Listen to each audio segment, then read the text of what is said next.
తిరుమలలో వేసవి రద్దీ కొనసాగుతోంది. శ్రీ వెంకటేశ్వర స్వామివారిని దర్శించుకునేందుకు వేల సంఖ్యలో భక్తులు తరలివస్తున్నారు.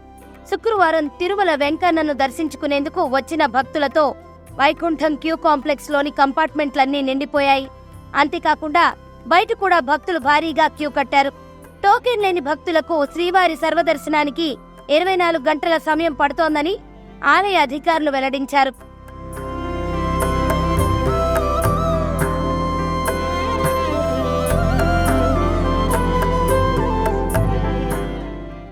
వేసవి సెలవులు మొదలై చాలా రోజులైనప్పటికీ ఎన్నికల కారణంగా కొండపై రద్దీ తక్కువగానే కనిపించింది.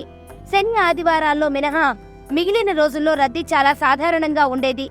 రాజకీయ నాయకులు కూడా ఎన్నికల ప్రచారంలో నిమగ్నం కావడంతో వీఐపీ బ్రేక్లో కూడా ప్రముఖులు తక్కువగా కనిపించారు.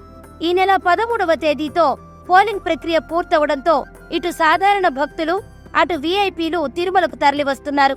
దీంతో గురువారం సాయంత్రం నుంచి రద్దీ ఒక్కసారిగా పెరిగిపోయింది.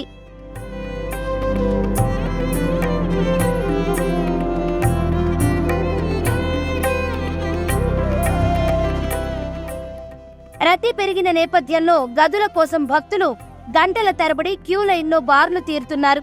కళ్యాణ కట్టంలోనూ రద్దీ అధికంగా ఉంది.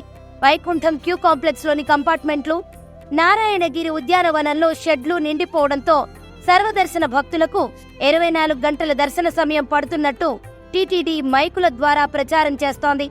ఇక గురువారం 76,369 మంది భక్తులు శ్రీవారిని దర్శించుకుని మొక్కులు తీర్చుకున్నారు. 41,927 మంది భక్తులు తలనీలాలు సమర్పించారు. నిన్న శ్రీవారి హుండీ ఆదాయం 3.63 కోట్ల రూపాయలు వచ్చినట్లు టీటీడీ అధికారులు వెల్లడించారు.